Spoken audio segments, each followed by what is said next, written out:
이어서 우리가 살필 말씀은 이사야 60장 1절에서 5절 말씀인데 같이 읽도록 합니다.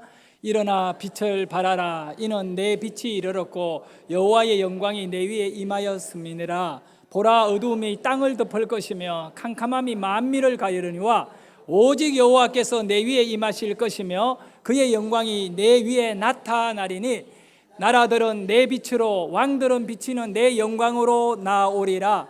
내 눈을 들어 사방을 보라. 무리가 다 모여 내게로 오느니라. 내 아들들은 먼 곳에서 오겠고 내 딸들은 안기어 올 것이라. 그때에 내가 보고 기쁜 빛을 내며 내 마음이 놀라고 또 화창하리니 이는 바다의 부가 내게로 돌아오며 이방 나라들의 재물이 내게로 오미리라. 아멘. 엎드려 기도하는 인생은 이제 그 기도 속에 내공이 쌓이고 하나님을 깊이 만나서 하나님의 뜻을 가지고 일어나야 하는 것입니다. 그가 엎드려 기도한 이후에 일어나게 되면 어마어마한 하나님 앞에 쓰임을 받을 수 있는 가치가 있는데, 그 기도하는 사람에게 하나님은 어떤 인생을 만들어주느냐면 빛으로 살게 하신다는 겁니다. 이사야 60장 1절에 보면 일어나라 빛을 발하라는 것입니다. 우리가 일어나게 될 때 우리에게서 빛이 나가게 된다. 여러분, 예수를 믿는 거나 절간에 가서 부처를 믿는 거나 아니면 어떤 우상을 섬기는 거나 동일한 공통점이 하나가 있습니다. 그게 뭐냐 하면 그들 모두 다 종교를 가지는 이유는, 제가 지난 주간에는 허경영이라고 하는 사람이 종교를 갖고 있더라고요. 그래서 그가 만든 노래 중에 하나가 있습니다. 내 눈을 바라봐, 내 눈을 바라봐. 난 나의 눈을 응시해. 그러면 행복해질 거야. 허경영을 불러봐. 허경영을 부르면 마음이 기쁠 거야. 이건 미친 인간이지. 그리고 그 사람의 영상을 보니까 이 사람이 종교 집회를 하는데 허경영 종교를 만들어 놓고 자기가 예언하고 자기가 사람을 만지면 건강을 회복한다고 이래. 얼마나 많이 모이는지 몰라요.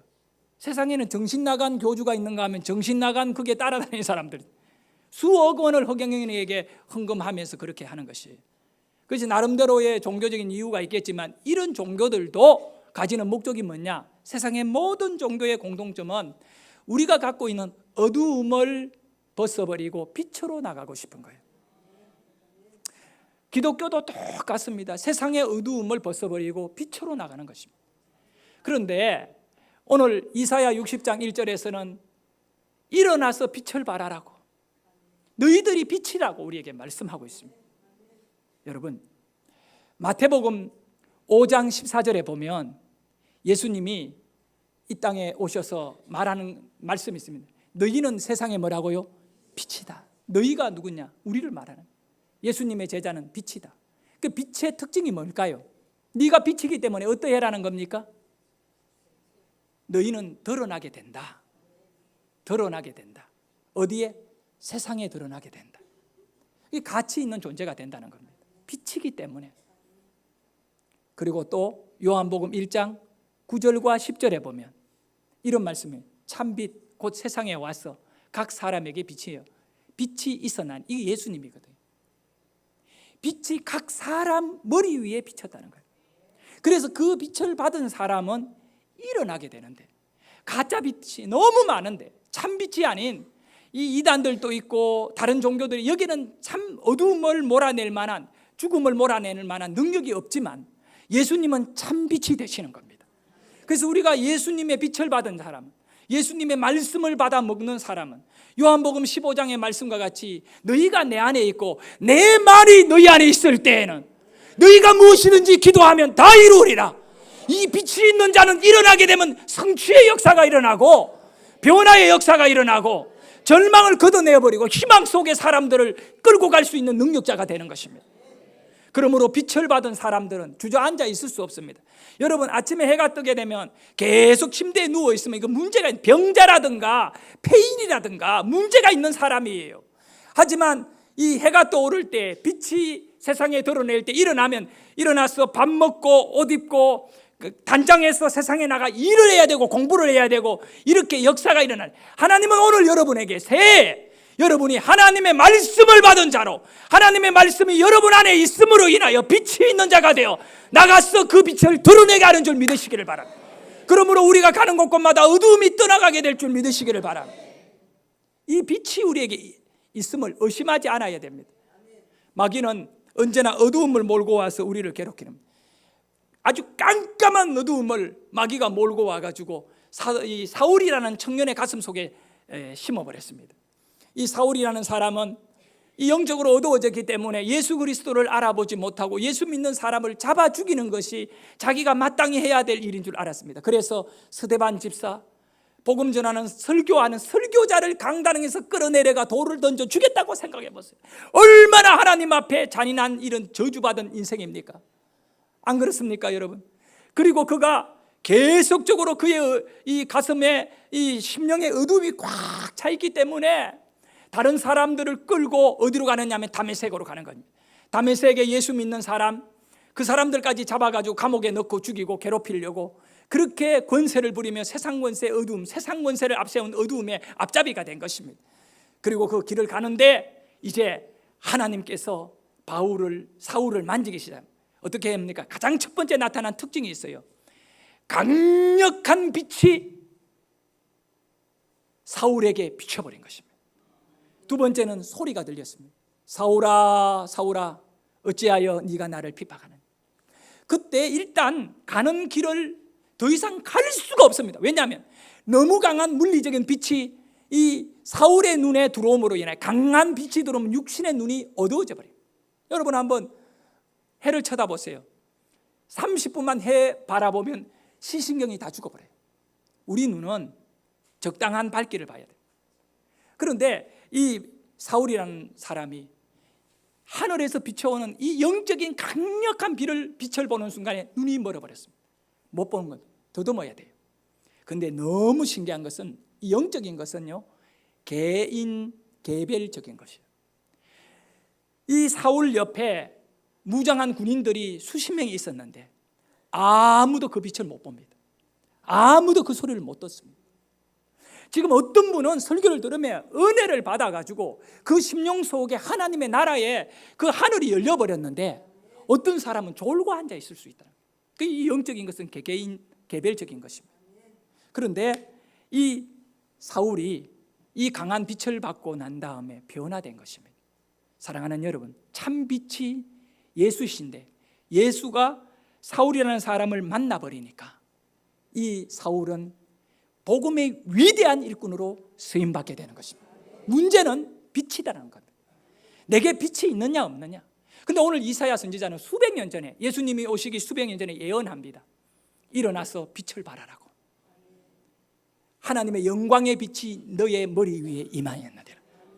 사울의 머리 위에 예수님의 빛이 임하니까 그가 아라비아 광야로 들어가서 하나님의 말씀 붙잡고 구약을 뒤지고 구약을 연구하고 구약 속에 예수님이 어떻게 예언되었냐 발견해 보니까 깜짝 놀라게 되는 거예요.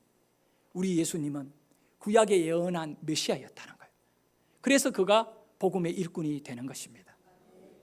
그런데 오늘 우리가 바울을 통하여 알게 되는 것은, 바울이 뭐라고 말하느냐면 고린도전서 9장 16절에 이런 고백을 하고 있어요. 내가 복음을 전하지만 자랑할 것이 없는 것은 내가 부득불할 일입니다. 안 하면 안 되는 일입니다. 왜 그러냐? 빛이 들어와 있는 사람은 그 빛을 드러내지 아니하고는 못 사는 것입니다. 그래서 여러분에게 빛이 있다면 부득불 복음을 전하는, 여기서 복음이라는 것에 관심을 모아야 돼요. 복음을 전하지 아니하면 내게 뭐가? 화가 있다는 거예요. 왜 그럴까요? 복음을 안 전하면 내게 왜 화가 있다? 하나님이 내게 준 이 빛을요 그대로 어둠 속에 닫아버렸기 때문에, 달란트를 받은 자가 달란트를 땅 속에 묻어놓는 것은 죄악적 행위입니다. 그래서 한 달란트 받은 자에게 그는 까먹지도 않았지만 이 예수님은 음하게 그 사람을 어둠 가운데 던지라는 겁니다.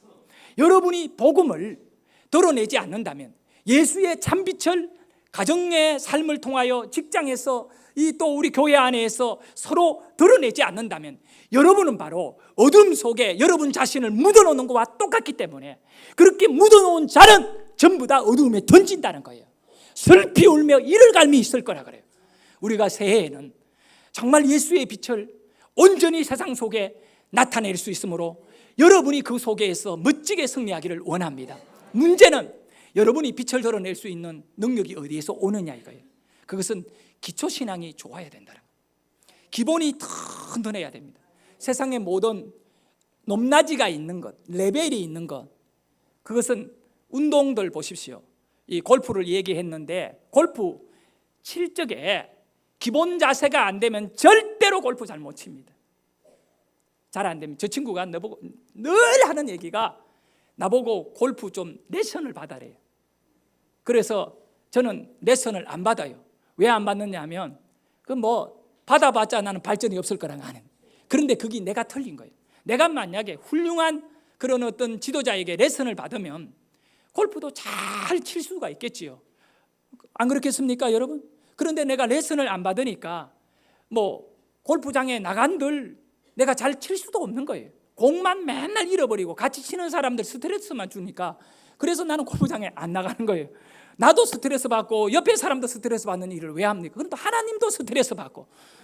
자, 여러분, 운동에 스키를 탄다든가 아니면 축구를 한다든가 야구를 한다든가 이런 스포츠에는 전부 다 뭐가 있느냐면 수준이 있다는 거예요.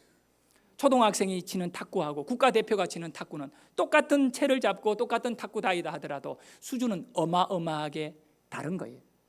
그런데 제가 발견한 것은 신앙은 수준이 있다는 거예요. 예수 처음 믿은 사람하고 오래 기도하고 또 열심을 가진 사람의 수준이 다른 거거든요.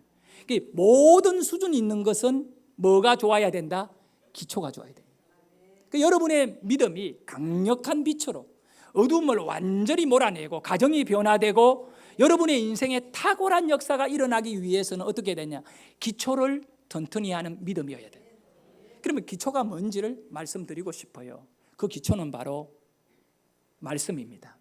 아무리 기도하더라도 말씀을 붙잡고 기도하지 않으면 자기 생각을 나타내게 됩니다.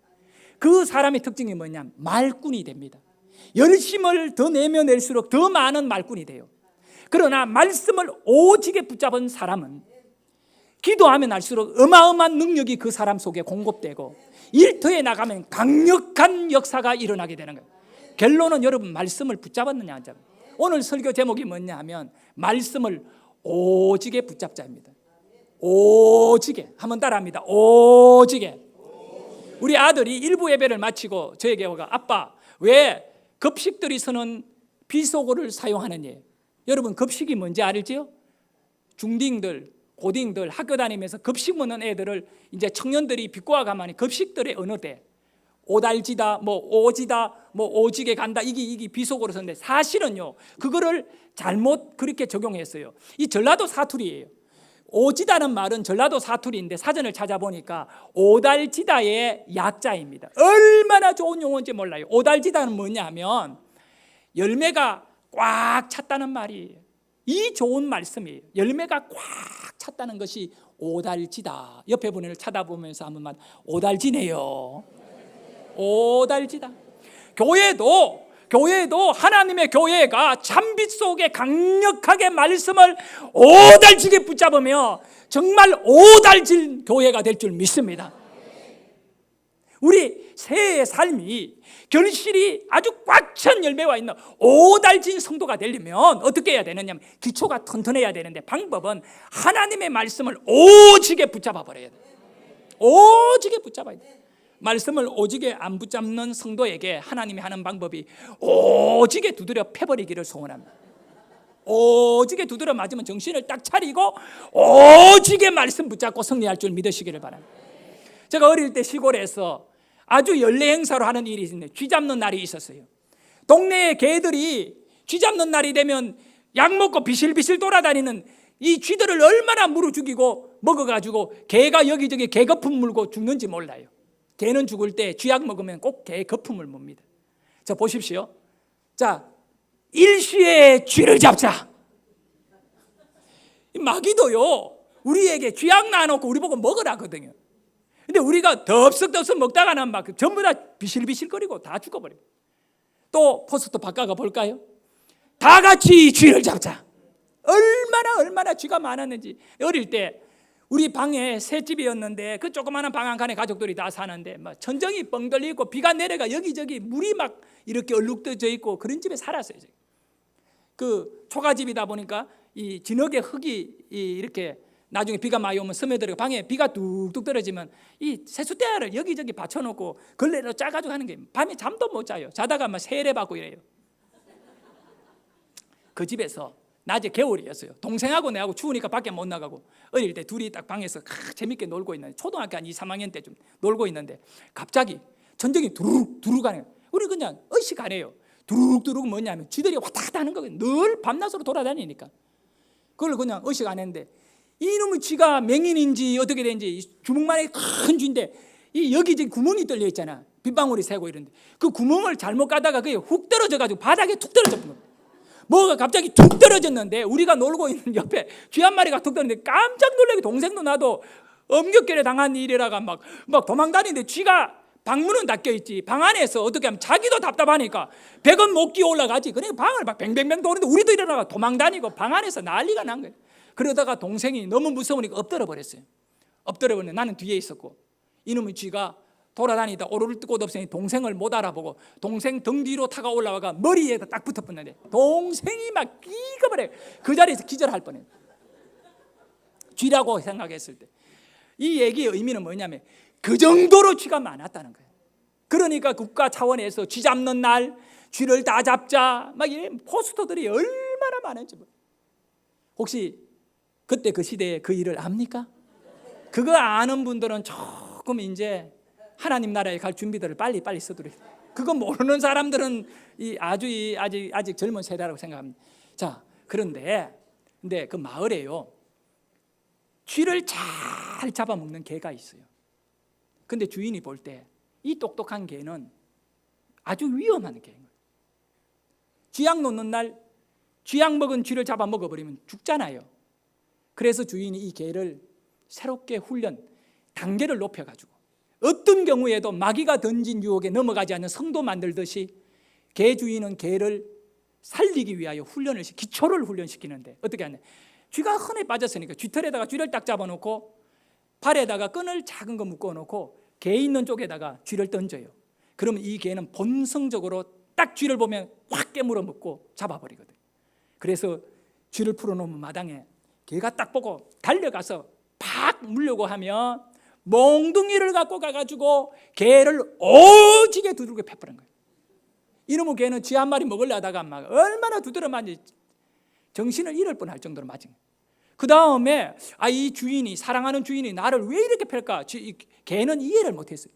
그 다음에 또 쥐를 잡아가지고 던져놓고 이 개가 쥐를 물면 또 어떻게 오지게 두들겨 패는 거예요. 개 입장에서는 어떻게 해요? 오지게 두드려 막는 것입니다. 그렇게 맞으니까 주인이 너무 싫은 거예요. 그리고 쥐는 착각에 빠져요. 이 아저씨가 나를 좋아하나 보다. 개가 나를 물려고 하니까 두드려 패네. 사실 개를 이 쥐를 사랑해서가 아닌 거거든요. 그런데 개가 쥐를 건들면 두드려 패는 거예요.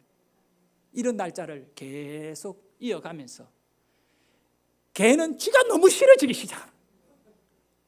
그래서 쥐를 물려고 본성적으로 물려고 하면 오지게 때리지 오지게 맞아야지. 그래가지고 어느 날부터는 이 개가 정신을 차리기 시작해요. 이 쥐는 나를 힘들게 한다. 이래서 쥐를 던지면 이 개가 주인 얼굴 봤다가 쥐 봤다가 주인 얼굴 봤다가 물러 그러면 주인이 이러면 개가 돌아요. 그리고 난 다음에 또 쥐를 던져놓는 거예요. 그러면 이 개가 주인 봤다가 쥐 딱 쳐다보는 거예요. 근데 그 다음에는 주인이 어떻게 하느냐 하면 쥐를 바라만 봐도 두드려 패버린 거예요. 여러분 모든 싸움에는 눈빛을 보고 죽이고 물는 거예요. 상대와 싸우기 싫으면 눈 안 봐버리면 돼요. 호랑이 만났을 때 여러분이 호랑이 눈을 쳐다보게 되면 어지간한 사람은 다 눈싸움에서 져요. 지면 와서 물어버려요. 하지만 호랑이가 처음에 공격하기 전에 먼저 눈을 봐요. 정말 내가 호랑이를 이길 수 있는 강한 눈빛을 갖고 쳐다보면요, 얘네들이 그 눈빛, 사람에게 준 하나님의 이 눈빛의 힘에 의해가 모든 짐승들은 꼬리를 내리게 되는데 우리가 두려움을 가지는 순간에 눈빛의 힘을 잃어버리면 호랑이는 와서 물어요. 마찬가지예요. 개도 쥐를 잡아먹을 적에는 쥐의 눈을 딱 쳐다보고 요거쯤이 하고 달라드는데 이 주인은 이 개가 쥐의 눈을 쳐다보는 것 조금도 용납하지 않고 눈만 쳐다봐도 두드려 패니까 개의 입장에서는 미치겠는 거예요. 그래서 그 다음부터는 쥐가 있더라도 눈도 안 쳐다보는 거예요. 쥐가 막 쳐다보면 고개 돌려, 너 나 보지 마, 나 맞아, 이러면서 그렇게 살았던 거예요. 그리고 이제 국가적으로 전국적으로 쥐 잡는 날을 같은 날 만들어가 같이 죽여야 하잖아요. 그렇게 해서 쥐 잡는 날이 되는데 그 마을에 수 없는 개들이, 쥐약을 먹은 쥐들은 평상시는 아주 날렵하게 돌아다니다가 쥐약 먹고 나면 전부 다 비실비실 골목에 나와가 사람이 차도 그냥 가만히 있고 개들이 와가 물어도 가만히 있고, 그건 자기가 약을 먹어가 쥐약 먹어가 돌아다니는 거예요. 그러면 멍청한 개들도 그날은 쥐를 다 물 수 있어요. 그런데 쥐를 물고 쥐를 뜯어먹은 개들은 다 죽어버리는 거예요. 하지만 주인이 자기 개를 끝까지 훈련하며 기초를 흔드내가, 이 쥐는 약을 먹고 죽은 걸 네가 먹으면 네가 죽으니까 너를 살리기 위해가 몽둥이를 갖고 이 개를 살려내기 위하여 오죽에 두드려 맞았던 이 개는 이제 약 먹고 비실비실 돌아다니는 쥐가 있더라도 고개를 돌려버리는 거예요. 나 안 먹어, 나 안 쳐다봐. 본능을 자제하면서 주인에게 훈련받은 대로 사니까 동네 개들이 개거품 먹고 쥐약 먹은 쥐를 먹고 죽어갔을 때 이 개는 살아남게 되는 것입니다. 사랑하는 성도 여러분, 오늘 이사야 60장의 말씀이 뭐냐면 일어나서 빛을 발하라요. 이유인즉 너희에게 하나님의 빛이 영광이 임했으니까 네가 그대로 주저앉아 있으면 안 된다는 것입니다. 이유가 있습니다. 왜 우리가 주저앉아 있으면 안 되느냐 말입니다. 그거는 2절의 말씀이에요. 2절의 말씀을 보면 이사야 60장 2절, 보라 어두움이 어떻게 된다고요? 땅을 덮는다는 거예요. 우리가 살아가는 이 세상에는 지금 어두움이 땅을 덮었기 때문에 세상에 있는 많은 사람들이 길을 잃어버리고 살아가지 마. 하나님의 말씀의 영광의 빛이 임한 자들, 참빛이 세상에 임하며 참빛을 알아보고 가슴에 받아들인 여러분들에게는 그 여러분이 안내자가 될 수 있다는 거예요. 길을 잃어버린 자에게 길을 안내하고, 죽어가는 자에게 죽음의 약사발을 드는 자에게 그 약사발을 차버릴 수 있는 빛이 여러분에게 있다는 것입니다. 그래서 캄캄함이 어디에? 만민을 가린다는 거예요. 여러분, 세상의 모든 종교는 어두움을 벗어버리고 빛을 찾아간다 그랬잖아요. 그런데 그들에게는 빛이 없다는 거예요. 하지만 오늘 이사야 선지자는 바로 예수가 빛이기 때문에 이 예수를 믿는 우리에게는 빛이 임해서 우리가 일어나서 마땅히 이 빛을 전하고 영원한 천국의 소망의 하나님 나라의 영광의 빛을 나타내는데, 마지막 계시록에 뭐라고 합니다. 예수님이 세상에 깜깜한 어두운 그가 예수님이 빛이 될 것이라고 그래서 오늘 우리는 이 빛을 받아야 됩니다. 천지 만물의 창조는 어떻게 이루어졌습니까? 가장 처음에 창세기 1장 3절에 보면 하나님이 가라사대 빛이 있으라며 빛이 있었고, 바로 출발은 빛입니다. 하나님은 원점으로 예수를 우리에게 주신 것은 우리를 원점으로, 창조의 원점으로 돌리시는 이 빛을 갖고 다시금 기회를 주신 것입니다. 그렇다면 여러분이 이 어두움이 임하는 세상 속에 일어나 빛을 발하는 자로 살게 하시는 하나님인데 이 빛을 거부하게 되면 어떻게 됩니까? 분명히 종교의 가식과 모양은 갖고 있습니다. 그러면 교회 안에서, 가정에서 말꾼만 되는 것입니다. 말꾼이 될 수 있다는 거예요. 사람 바라보고 일하게 됩니다. 하나님의 말씀을 오직에 붙잡은 사람은 교회 안에서 또 어떤 모든 맡겨진 일들의 일꾼이 될 수 있습니다. 그러니까 우리는 새해 말꾼 되지 말자고요. 말만 번지르하게 하는 사람 되지 말고 정말 빛을 드러낼 수 있는 일꾼이 되어야 하는 것입니다. 결론입니다. 이사야 60장 5절에서는 일어난 자들에게 주는 축복을 약속해 줍니다. 그때에 내가 보고 기쁜 빛을 내며, 네가 본다는 겁니다. 그때 네가 볼 것이다.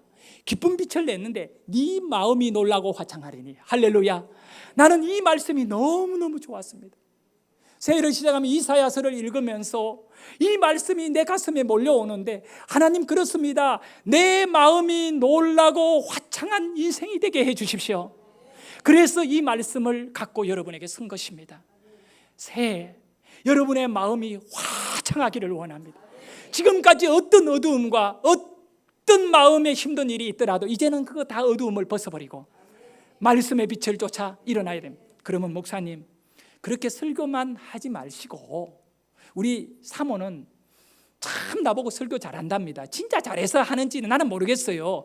내가 생각해도 못했다고 할 때에도 우리 집사람은 참 은혜 받았다고 하는데, 그래서 그런 거 있잖아요. 누구 보고 잘한다 잘한다 미친 듯이 계속 갈 수밖에 없는, 나를 그렇게 막 그냥 훈련시켜가 가게 하는지는 모르겠지만, 그렇게 우리 사모가 나보고 아이 목사님 참 설교가 은혜 받았어요. 뭐 본심일 수도 있어. 그래요. 그렇게 늘 얘기하는데, 근데 여러분 내 마음에 기쁨이 없으면 절대로 남에게 기쁨 못 줍니다. 내 마음에 은혜가 없으면 다른 사람에게 절대로 은혜를 못 줍니다. 내 마음에 빛이 없으면 다른 사람에게 절대로 빛을 못 줍니다. 여기서 아주 중요한 것이 하나가 있어요. 우리가 하나님 앞에 참으로 어떤 모양으로 교회 속에서나 이렇게 쓰임을 받더라도 가장 본질이 뭐냐 하면, 우리는 하나님에게 쓰임받는 도구가 되어야지. 자기를 앞세우면 안 됩니다. 어저께 요거 한 가지만 더 얘기하고 마무리하겠습니다. 1년에 한 4-50억을 버는 친구가 있습니다. 며칠 전에 저에게 연락이 왔습니다. 목사님 시간을 꼭 좀 내가 다음 주 월요일 날 유럽 가니까 못 만나고 하니까, 그러면 이번 주간 토요일 날 같이 전심이라도 함께 하자. 그래서 그가 저를 찾아왔습니다. 자기가 와서 내보고 하는 말이 그겁니다. 자기 만나자고 정말 투자자들이 아무리 이야기해도 자기는 삼성동을 벗어나지 않는다고 합니다. 하지만 저는 목사님은 내가 찾아와야 될 것 같아 왔습니다. 그 같은 나이예요 저하고. 근데 아주 가난한 총각 때부터 알고 있는 사람입니다. 그 우리 잘 아는 공단기, 영단기를 만들고 이스턴 영어를 만든 김성은 씨입니다. 그가 저한테 와서 하는 얘기가 이겁니다. 목사님, 회사를 새롭게 하나 설립을 하는데 이것이 이제 실제적으로 세상에 나오게 되면 세상에 어떤 그런 대변화가 일어날 겁니다. 그게 무슨 얘기냐고 물어보니까 30일을 하루에 1시간씩 30일을 공부하면 12,000단어를 완벽하게 외워버리는 그 영어 공부를 하는 것을 국가 특허청에다가 공부 방법으로 특허를 낸 것은 유일하대요. 그거는 특허를 내기 위해가 실제적으로 그거를 적용해서 30일 만에 12,000단어를 다 외워버리고 국어를 영어로 검색 다 해버리고, 나보고도 이야기해요. 목사님도 30일 딱 하면 모든 걸 영어로 성경 다 볼 수 있고 다 한대요. 근데 나는 목사이지만 안 믿겨지더라고요. 왜냐하면 내가 영어 공부를 수십 년 했는데 실패했거든. 그래도 명색이 내가 미국에 가 2년 동안 박사학위까지 받아온 사람인데 전혀 영어하고는 상관없이 살았습니다. 근데 김성원 씨한테 가르쳐줬습니다. 집사님, 영어를 쓰는 방법은 2가지가 있습니다. 내가 체험한 건데 돈 쓰는 영어는 굉장히 쉽더라고요. 그러니까 돈 들고 가서 how much 하면 자기네들이 설명 다 하고 알아가 잔돈 내주고 다 돼요. 근데 문제는 돈 버는 영어는 나는 못하겠더라고요.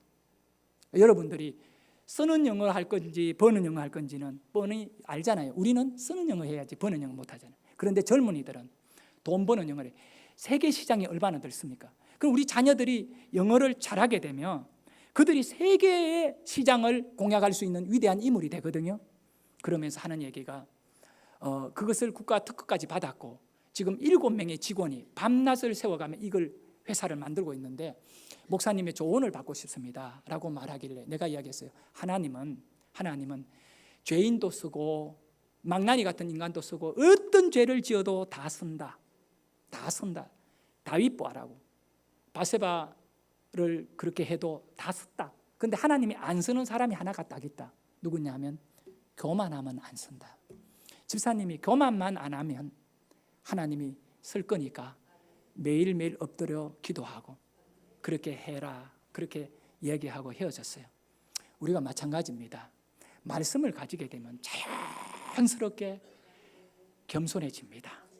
그래서 여러분에게 실제적인 것 제시를 해야 되겠어요. 설교만 하고 번지르르하게 하고 끝내면 안 되잖아요. 어떻게 여러분이 말씀을 오지게 잡아야 되느냐. 저도 마찬가지입니다. 제가 약속하겠습니다. 내일부터 유럽을 가서 19일까지 뭘 하고 오느냐면 저는 이 한 권 들고 가서 다 쓰고 올 겁니다. 내가 약속합니다. 내가 만약 이걸 안 쓰면 고국에 안 돌아오겠습니다. 왜 그러냐면 오지게 잡아야 되니까. 오지게 잡아야 되니까. 여러분 방법이 다른 거 없습니다. 제시하는 대로 가셔요. 이거 나가실 때 2,000원인가 팔아요. 책장 사는 거 아니에요. 절대 그 돈이 아까우면 그냥 갖고 가세요. 괜찮아요. 10배라도 갖고 가세요. 갖고 가되 이게 뭐냐면 구약 성경 중에 핵심만을 뽑아가지고 넣어놓은 것입니다. 이사야 60장 1절 이런 말씀들이 들어있죠. 그렇기 때문에 구약 전체를 다 쓰라면 여러분 질려가지고 나자빠 떨어집니다. 우리 아이들에게 마태복음 읽으라 하면 1장 읽다가 얘기해요. 아빠 이건 뭐 너무 힘들어 못 읽겠어요. 그리고 1장에서 짓눌려가 성경 놓아버리거든요.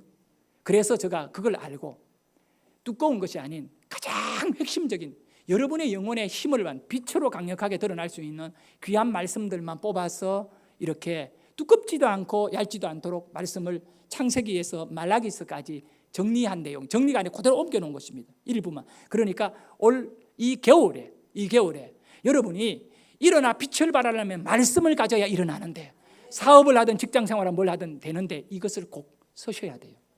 나가실 때 내가 보니까 성도들은 그냥 들어, 그러니까 복이 없는 거예요. 그 말씀을 100% 믿고 실천하면 여러분에게 변화가 일어나 수준이 바뀌어지는데, 계속 기초를 안 쌓기 때문에 바닥에서 머물다가 깨어지고 무너지고 우울하게 살다가 하나님 어딨냐 이러면서 원망하다 시험에 빠져 말꾼되다가 끝나는 것입니다. 여러분이 이 잡으세요. 신앙의 연륜과 상관없이 이거 잡으세요. 서세요. 기도하는 마음으로 쓰세요. 말씀을 먹으십시오. 그러면 여러분 안에 예수님이 거하게 되고 내 말이 너희 안에 가면 너희가 무엇이든지 원하는 대로 그대로 되리라. 기도합니다. 하나님 감사합니다.